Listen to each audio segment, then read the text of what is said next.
Tito, salamat ho ah. Anong tito? Ang mula ngayon dati na tawag ko sa... Nakasanayan po kasi. Daddy. Sabihin! Siya nga pala, Daddy.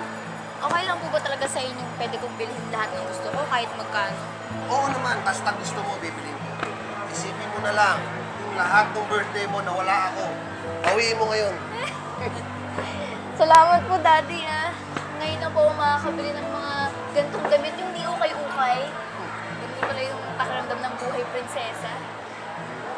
Blanca, anak, bilhin mo lang kung ano yung mga kailangan mo, ha? Baka naman masyadong malaki na yung nagagastos ng daddy mo.